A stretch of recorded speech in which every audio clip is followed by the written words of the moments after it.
Before we crack open tonight's cursed can of content, I just want to say a big thank you to all our subscribers, and an extra sinister shout out to the loyal members of the Sinister Elite. You legends help keep the darkness alive.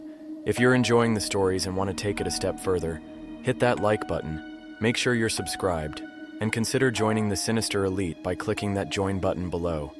Members get access to creepy custom emojis and exclusive Sinister Elite badges that level up the longer you survive with us.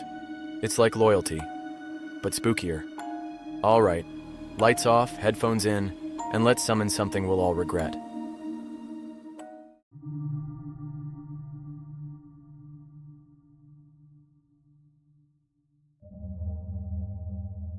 They hired me because I can do nights. I don't ask many questions, and I once wrangled a raccoon out of a soda machine with nothing but a beef stick and a firm tone. The place is called Moonlight Pet Hotel, which sounds cute until you notice the steel shutters, the salt line at every door frame, and the way the fluorescent lights hum like they're trying to warn you. I clocked in at 10:57 p.m., 3 minutes early, because the manager, Lana, a woman whose entire personality is clipboard and consequences, said time matters here. She walked me past the reception desk, the lobby mural of smiling cartoon dogs, and the wall of customer photos where none of the owners showed up twice. "Welcome to the night program," she said, sliding a laminated sheet toward me. "Your training is simple. You follow the rules. You follow them exactly. If something strange happens, pretend it's normal and follow the rules harder." "What if something normal happens?" I asked. "That would be the strangest thing of all," she said, and smiled without teeth. The laminated sheet had a cheerful blue paw print at the top and a title that made my stomach do a slow backflip. "Overnight rules. Do not lose this. Page. Do not remove the silver tags from the Hounds. If a cat disappears into a shadow, do not follow. Cover all mirrors in the aviary by 11:11 p.m. Feed the big tank first. If you hear knocking, you're late. At 3:33 a.m., lock every kennel in the order of the moon chart. If a door you didn't open is open, close it and don't ask which door. When you hear the bell, say, 'Stay,' in a calm voice, even if nothing's there. Sign the guest book when a new arrival checks in. Let them hold the pen. If you smell lavender, you forgot something. Go back. Never promise a pet you'll see them in the morning." "Questions?" Lana asked. "Yeah, what's an aviary doing in a pet hotel?" "You'll meet them," she said. "They like compliments and dislike seeing themselves." She looked at the clock. 11:05. "Let's hustle. Midnight's our peak check-in window." We crossed into the first kennel room, Hounds and large breed, where the air felt heavier, like standing underwater. Tall chain-link enclosures ran in neat rows, each door padlocked, each name tag a little silver disc hanging from a hook. Most dogs you meet at night are either sleepy or wild. These were neither. They watched me, really watched me, with steadier eyes than any dog should have. "This is Rook," Lana said, stopping by a black, brick-built creature with a white crescent on its chest. The nameplate read, "Rook, diet, raw, no promises." "He's polite. Say hello." "Hi, Rook," I said. Rook dipped his head once, almost a bow. The silver tag on the gate chimed like a coin spinning to a stop. "Good," Lana said. "Don't admire the teeth." They loved that we moved on. The cat suite was quieter, full of tall towers and rippling shadows that flowed like water between platforms. I saw a dozen cats and counted 9. A smoky gray one blinked and became a moon-shaped smudge, then a different cat where it hadn't been. "They have their own doors," Lana said, gesturing at the dark spots on the walls. "They always come back. You don't... That rule feels... personal." "It used to be a longer rule," she said. We reached the aviary, a long glass room lined with perches and silk covers. The birds slept with one eye open like they were pretending to be statues. Mirrors sat propped everywhere, face down under cloths that shimmered like oil on water. "Parrots?" I asked. "Parrots, mostly." Some are older than you'd guess. Lana lifted a cloth and let me see my reflection for half a second, just long enough to feel uncomfortable, and then covered it back up. They'll try to charm you. Don't let them see themselves. They learn too quickly that way. At Aquatics, the lights dropped to a thoughtful blue. In the center stood a tank the size of a studio apartment, lit from beneath so the water glowed. At first I thought it was empty. Then the glass vibrated, a soft thunk-thunk from the inside. "That's the big tank," Lana said, handing me a bucket that smelled like low tide and a dare. "He eats first. If he knocks, you run where? Anywhere that isn't here." Something long and pale uncurled deep in the water.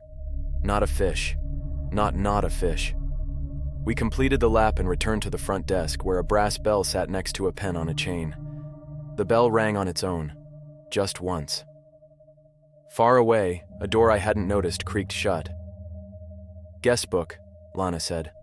I flipped it open. The page was dated tonight. The first line read, "Rook, 11:09 p.m. Stay." The second, "Miss Pudding, door, 11:11. Stay." The third, "The Aviary, mirror check, 11:11. Stay." The fourth line was blank, like the book was waiting with its breath held.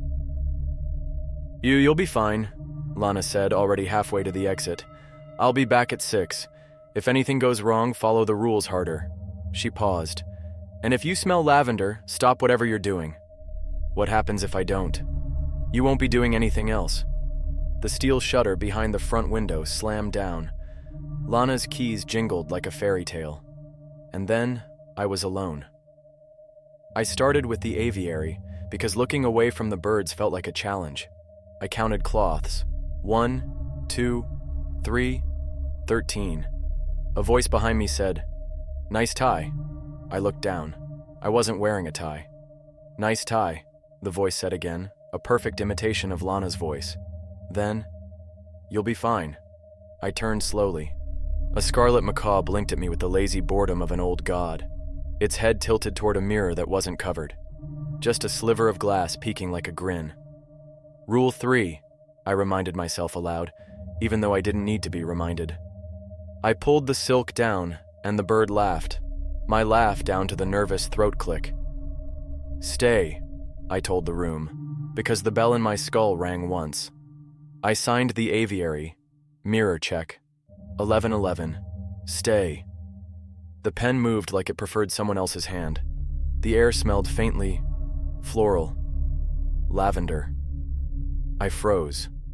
What did I forget? The big tank. My stomach dropped like an elevator. I grabbed the bucket and hustled to Aquatics. The hallway lengthened under my shoes the way bad dreams do. I reached the tank and didn't hear knocking. Good, right? So I lifted the bucket to pour. Flat against the glass, an eye opened. It wasn't a fisheye. It was the kind of eye that looked like it had read your text messages. The water pressed forward in a convex bulge, as if the tank wanted to inhale me. I poured. The water rolled, slow and pleased. The smell of lavender got stronger, not weaker. What did I forget? My pocket buzzed. I don't get great service in the land of things with their own doors, but I fished out my phone anyway. One new text from an unknown number. It said, "You skipped the Hounds tags." I shot a look at the clock. 11:18. We'd walked the Hounds first. I hadn't touched anything, but the text made my hands chilly. I walked, brisk, not a run, nothing that smelled like prey, back to Hounds in large breed. Halfway down the aisle, I saw it. Rook's gate hung loose. His silver tag lay on the floor, spinning the way a coin does between a miracle and a mistake. The bell rang, clear and close. My mouth said, "Stay," before my brain caught up. From the shadows of his kennel, Rook stepped forward, eyes bright, shoulders higher than my waist, crescent chest like a blade. The tag stopped spinning. Rook smiled. Not the way dogs smile. "Promise," he said, in a voice that belonged to someone I loved and hadn't met yet. "Will you see me in the morning?" I swallowed. Rule 10 pulsed in my head like a heartbeat. "Rook," I said carefully, I'll see you. The bell rang again, loud enough to shatter the air. Right now, I finished, reaching for the tag. His teeth were very polite. They parted like a curtain. Good answer, he said, and then something else in the kennel said my name. The thing in Rook's kennel said my name in a voice I recognized. My own. Not a recording, not a bad impression. My exact voice, pitched through teeth that didn't belong to me. I froze, hand hovering above the fallen tag. If I picked it up, would that break a rule? If I left it, would that break a rule? Harder. Stay, I whispered, because the bell was still echoing in my head. Rook sat back, regal as a king who already knew the ending of the story. His eyes gleamed. Behind him, the shadows swelled like something else was pressing forward. My voice came again, sharp as feedback from a cheap microphone. You're late. That did it. I dropped to one knee, grabbed the tag, and slapped it back onto the kennel latch. The silver disc chimed against the metal, and just like that, the shadows recoiled. The echo of my voice cut off. Rook lowered his massive head, as though I'd passed a test. Until morning, he rumbled. I nearly answered, yes, see you in the morning, but Rule 10 screamed in my skull like a siren. I bit my tongue until I tasted iron, muttered another shaky, stay, and backed out of the kennel room. At the front desk, the brass bell rang again, once sharp and clear. The guest book was waiting, its blank line glowing faintly like the page itself was expectant. My hand shook as I signed. Rook, 11:21 p.m. Stay. The pen felt warm, like someone else had just been holding it. I shut the book and shoved it as far across the counter as possible. If it had arms, I didn't want it touching me. The silence didn't last. From the aviary came a faint rustle, then a voice. Good answer, it crooned in my exact tone. The macaw. It had memorized me. Rule 3 echoed in my head. Cover all mirrors by 11:11 p.m. I'd covered the glass, hadn't I? 13 cloths, all tucked in. I crept back into the aviary. The room smelled faintly metallic, like ozone after a storm. All the cloths were in place, except one had slipped. A shard of mirror peeked out, catching a glint of bird eye. The macaw whispered, promise, in my voice. Then laughed Lana's laugh. Then Rook's. I yanked the cloth down, covering the glass completely. The bird gave a sound like applause, wings clapping against its sides. The guest book bell rang again. The aviary, 11:29 p.m. Stay. I scrawled it down, pressing too hard, almost tearing the page. The smell of lavender thickened in the hallway, sweet and choking. My gut twisted. Something was still undone. The big tank. The glass fogged as I approached, water pressing against it like a handprint from the inside. The pale shape moved closer, and the eye opened again, too human, too knowing. Thunk, thunk. The knock vibrated through my teeth. I'd fed it already, hadn't I? The bucket was empty. Still, the thing in the tank bumped the glass again. My reflection wavered across the surface of its iris. Thunk. Lavender clung like a warning. Rule 4. Feed the big tank first. If you hear knocking, you're late. I had fed it, but I hadn't been first. We'd toured the Hounds before feeding the tank. That tiny slip was enough. The water surged. For a moment, I swore I saw a face pressed against the glass, my own drowning. I staggered back, heart pounding, as the bell clanged so hard the walls rattled. Big tank, 11:33 p.m. Stay. I scrawled it fast, my signature smeared. The hotel fell silent again, just the hum of the lights and the drumbeat of my pulse. Then, from behind me, a door creaked open. I hadn't touched any doors. Rule 6. If a door you didn't open is open, close it and don't ask which door. I turned. The side hall leading to storage stood open, yawning black. My skin prickled. Something shifted in the dark. I swallowed, walked over, and pushed it shut. The click echoed like a gunshot. The bell rang. Storage door, 11:37 p.m. Stay. The clock above the desk ticked closer to midnight. My shift was barely started, and I'd already nearly broken half the rules. The lavender smell faded, replaced by something sharper, burnt fur, like a kennel fire that never quite went out. From the Hounds' room came a chorus of low growls, perfectly synchronized. From the Aviary, my own voice whistled a lullaby I didn't know. And from the tank came a knock so deep it rattled the bones in my legs. Then the bell rang again, 3 times in rapid succession. I flipped the book open. The page was full. Every line filled with entries I hadn't written. Midnight, new arrival, and under it, in handwriting identical to mine, stay. The bell's triple chime still echoed in my chest when the front doors rattled. I knew I'd locked them. Lana had dropped the steel shutter too, sealing us in. But the handles shook anyway, and the lavender smell returned, thick enough to sting my eyes. Rule 8 swam up in my brain like a life preserver. Sign the guest book when a new arrival checks in. Let them hold the pen. I glanced at the book. The page glowed faintly, pulsing like a heartbeat. Midnight, new arrival, it had written itself. Below, in my own hand, stay. I hadn't signed that. The doors groaned and opened inward. Not all the way. Just enough for the cold night air to sneak through. The smell of damp earth rode in with it, like something had been dug up and dragged here. A figure shuffled in. At first I thought it was a man in a coat, but then the coat twitched, and I realized it was fur. Gray, matted, dripping. A collar gleamed around its neck, and the tag swung like a pendulum. The guest had brought itself. It stopped in front of the desk and waited. Water pooled at its feet. Not rainwater, something thicker. I swallowed. "Welcome to Moonlight Pet Hotel," I said, because that's what the script on the laminated rules wanted me to say. "Check in?" The thing lifted its head. It wasn't a hound, though it had too many teeth to be human. Its eyes were milky, blind, or pretending. It didn't answer, just pushed the pen toward me with a paw that looked almost like a hand. "Right," I said. "You hold it." My mistake. The creature wrapped its paw fingers around the pen. The guest book's page fluttered like it had caught a breeze.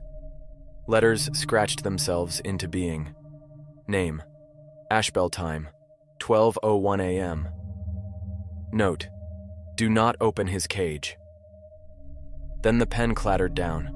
Ashbell's head swung toward me, and his milky eyes locked onto mine even though they shouldn't have been able to.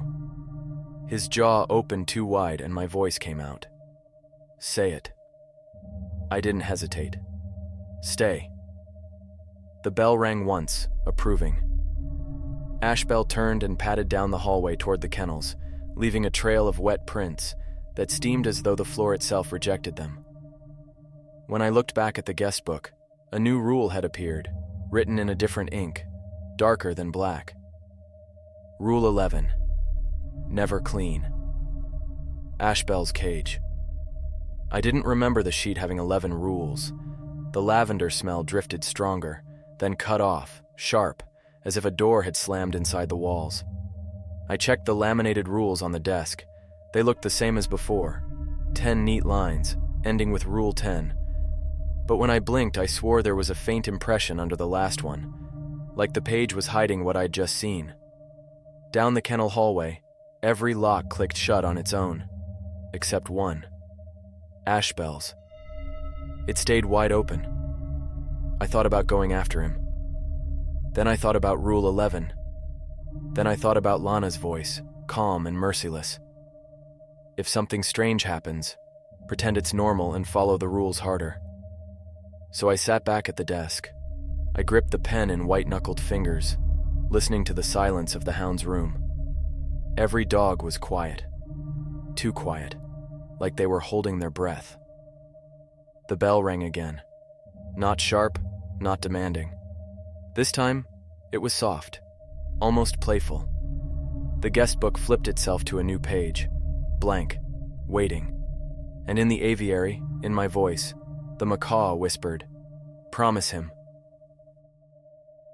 The hotel didn't breathe the same after Ashbell walked in. The fluorescent lights dimmed and flickered in slow pulses, like a heartbeat running out of steam. The hounds, dogs that could outstare a funeral portrait, had gone silent. Not one bark, not one rattle of chains. Even Rook, whose gaze usually weighed on me like a spotlight, stayed still in the dark. I knew exactly which kennel was his. Ashbell had left a trail of wet footprints leading straight to it. The prints steamed on the tiles, leaving faint burns. His cage sat wide open, shadows slithering across the concrete floor as though the light didn't want to touch it. Rule 11 rang in my head. Never clean Ashbell's cage. That meant someone at some point had tried. The laminated rule sheet on the desk still stopped at 10, but when I pulled the guest book closer, the ink from that 11th rule shimmered like oil, like it was written on top of the paper, but not part of it. The note beside his name, "Do not open his cage," had bled into the page, sinking through to the other side. The bell chimed once. My hand twitched. I told myself I'd just peek in, check if he was actually inside. Pretend to be normal. Pretend this was a job, not a test. The kennel bars were bent slightly as though something too wide had slipped through. The smell hit me first, wet earth mixed with something metallic and sharp, like pennies dissolving on my tongue. My eyes adjusted, and I saw him. Ashbell was crouched in the corner, his milky eyes fixed on me even in the dark. The tag on his collar spun, though no air moved. The word etched into it shimmered faintly. Ashbell.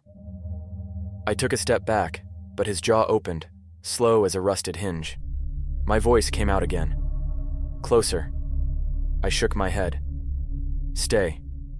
The bell rang, but softer this time, almost like laughter.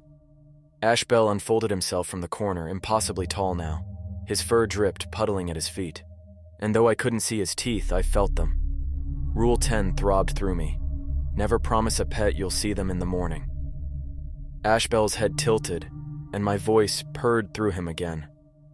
Promise. The hounds stirred. Not one barked, but their chains rattled, synchronized. The entire kennel row vibrated like the building itself wanted me to say it. I'm not making promises, I whispered. Ashbell's paw hand pressed against the bars. Steam hissed where his claws touched the metal. Then, with deliberate slowness, he pulled the door shut. The lock clicked. The guest book flipped a page by itself, and words scrawled across it in neat, inky lines. Ashbell, 12:19 a.m. Stay. I staggered back to the desk, lungs burning. The bell rang again. 2 sharp notes, urgent. The aviary rustled. The macaw chuckled in my laugh, then hissed in Rook's. Closer, it echoed. Then, promise. The bell rang again. This time, from 2 different rooms at once. I looked up. Every mirror in the aviary rattled under its cloth. The big tank knocked hard enough to make the floor tremble. The rules swarmed in my head like hornets. Which one first? Which one mattered more? The bell rang again, louder, faster. Midnight wasn't over. Midnight had just started. The bell was no longer ringing in single chimes. It was hammering, frantic, as if every guest wanted my attention at once. Each strike rattled the brass until I swore it would split in 2. The sound didn't just hit my ears. It reverberated in my bones. The aviary shook. Cloths fluttered as if the birds were thrashing beneath them. Voices spilled out in overlapping layers, parrots and macaws mimicking every sound I'd heard tonight. Lana's clipped voice telling me, follow the rules harder. Rook's growl, until morning. Ashbell's command, closer. And my own voice, desperate, pleading, repeating stay, like a broken record. Then came the knock from the big tank. Not 1, not 2. A steady rhythm, pounding harder, until water sloshed over the edge and spread across the floor in wide, reaching fingers. The rules screamed in my head. Cover mirrors. Feed the tank first. Say stay when you hear the bell. Lock every kennel at 3:33. But which one took priority when everything was demanding me at once? The bell clanged again, shattering my indecision. I bolted to the aviary first. The moment I stepped inside, one of the cloths tore free, sailing to the floor like it had been cut. A mirror gleamed, and I caught a flash of my own face. Except it wasn't my face. My reflection was grinning. Wide. Wrong. My teeth went on too long. "Promise," the reflection mouthed. The macaw on the nearest perch mimicked the word perfectly. Then another bird. Then all of them. A chorus of promises in my own voice. I yanked the cloth back up, slamming it over the glass. The birds laughed, one after another, until the sound built into a shrieking wave. The bell struck again. I ran, shoes slipping in the water now flooding the hallway. The big tank bulged outward, glass bending like a balloon about to burst. Inside, the pale shape writhed closer. Its enormous eye blinked, and I saw myself reflected there, already inside the water, banging to get out. Thunk. Water sprayed in a fine mist, coating my skin in something too cold, too sharp to be normal water. My lips went numb. Thunk. The knock shook my teeth. I scrambled for the empty bucket, knowing I had nothing to feed it, nothing that would matter. Thunk. A crack shot across the glass. The bell screamed. I clapped my hands over my ears and shouted the only thing I could. "Stay!" The crack froze. The water stilled, suspended mid-slosh. The pale shape in the tank stopped pressing forward. Its eye rolled up, half-lidded, as if it had been commanded to wait. The bell fell silent. I collapsed against the wall, soaked and shaking. My chest heaved like I'd run a mile uphill. Then, slowly, faintly, the guest book flipped another page. My hand, trembling, dragged the pen across it. The Aviary, 12:41 a.m. Stay. The tank, 12:42 a.m. Stay. The bell didn't ring this time. The silence felt worse. From down the hall, the hounds began to whine. Not loud, not fearful. Long, low, eager sounds as though they'd been promised something. And somewhere deeper in the kennels, I heard the soft, deliberate click of a lock turning, one I hadn't touched. The sound of the lock turning was louder than it should have been, echoing through the steel corridors like a judge's gavel. Every hair on my arm stood up. I didn't want to look. Rule 6 was clear. If a door you didn't open is open, close it, and don't ask which door. But this wasn't just a door. This was a kennel lock, and there hadn't been a rule for that. Not until Ashbell walked in. The hounds whined again, sharper this time, chains rattling like they were ready to burst forward. Their silver tags chimed in a strange rhythm, as if the dogs were harmonizing with one another, waiting for a cue. I crept down the hall. The wet prints Ashbell had left earlier had dried into black stains on the tile, like burns. The smell of lavender was gone, replaced with something rancid, burned meat and spoiled milk. Halfway down the row, I saw it. A kennel door stood ajar. The silver tag dangled from the latch, swinging in slow circles. The name tag above it read, Barrow.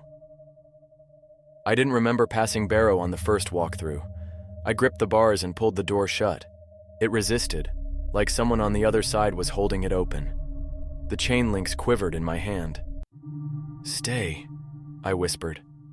The kennel door slammed shut hard enough to jar my shoulders. The lock clicked into place on its own. The silver tag clinked once, then fell silent. The bell rang. I staggered back. The guest book flipped another page, though I wasn't anywhere near it. The words scrawled themselves. Barrow, 12:58 a.m. Stay! The hounds erupted, barking and howling in unison, the sound shaking the walls. I dropped to my knees, covering my ears, but it wasn't enough. Their voices weren't just noise. They were words. Stay. Stay. Stay. Every bark, every growl layered together until it wasn't sound anymore. It was command. Then, silence. I lifted my head. Every hound was sitting.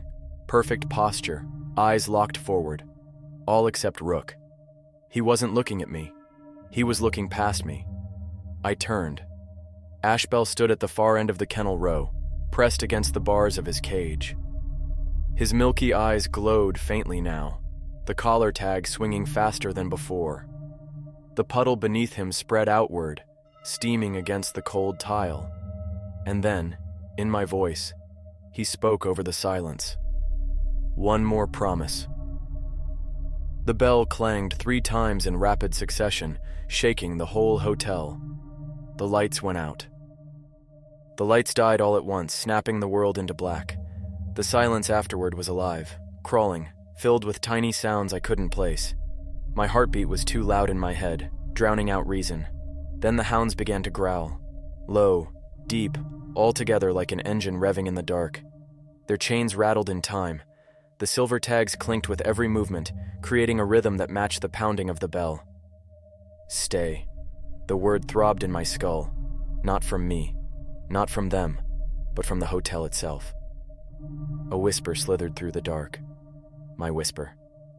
Promise. Ashbell. I fumbled for my phone. No service. The screen's glow barely lit my own trembling hands. The kennel row stretched forever, shadows rippling like water. In that glow I saw Rook, still sitting, still polite, but his eyes gleamed brighter than ever. He was waiting. Not for me. For Ashbell. The smell of lavender rolled through the hall, thick as smoke. That meant I'd forgotten something, but I couldn't think. My lungs seized, my brain sputtered. The aviary erupted. Cloths tore free, birds shrieking in a dozen voices. Mine, Lana's, strangers. Mirrors shattered one by one, the sound of glass breaking swallowed by laughter. The tank thundered next. Thunk, thunk. The crack from before widened, water jetting into the hall, icy and sharp. Something pale pressed closer to freedom. The bell hammered, frantic, begging for an answer. Stay! I screamed into the dark. My voice broke. The hounds stilled. For a heartbeat, everything froze. Even the water hung midair, droplets suspended. Then Ashbell's cage door opened with a slow, deliberate creak. He stepped out. Taller than before. The wet shadow that dripped from his fur spread in every direction, soaking into the floor, climbing the walls. His milky eyes rolled toward me, and my voice spilled from his throat again. One more promise. I couldn't move. The rules were a hurricane in my head. Don't follow cats. Feed the tank first. Cover mirrors. Never promise a pet you'll see them in the morning. Never clean Ashbell's cage. But there was no rule for this. He padded forward. Each step hissed as his claws touched the tile. The hounds didn't attack. They didn't bark. They lowered themselves, heads bowed, chains slack. They were waiting for my answer. Stay, I tried, but the word fell flat. The bell didn't ring. Ashbell leaned close, his breath colder than the water soaking through my shoes. His mouth opened, wider and wider, until my reflection stared back from the darkness between his teeth. Promise, he said. I wanted to run. I wanted to fight. But my throat worked on its own, betraying me. I'll see you. The bell screamed. The whole building shook. My tongue froze mid-sentence, the last word dying in my throat. Ashbell's grin faltered. His eyes dimmed. The puddle beneath him stopped spreading. He tilted his head, listening, like someone else had spoken louder than me. Then, from the front desk, I heard it. A single word, clear and calm, carried through the halls in Lana's voice. Stay. Ashbell shuddered. His cage door slammed shut on its own, chains snaking across it, locking tight. The wet shadows retreated, sucked back into the kennel like breath through clenched teeth. The hounds lifted their heads, silent and watchful again. The lights blinked back on. I staggered to the desk. The guest book lay open, a fresh entry scrawled in ink darker than black. Ashbell, 3:33 a.m. Contained. Beneath it, in handwriting I didn't recognize. You followed the rules. This time. The clock above the desk ticked over. 3:34. The worst was over, at least for tonight. I slumped into the chair, soaked and shaking, staring at the rules taped to the desk. There were still 10 of them. No mention of Ashbell, no Rule 11. But when I closed my eyes, I heard his voice inside my skull, still using mine. "See you in the morning." And this time I almost believed him.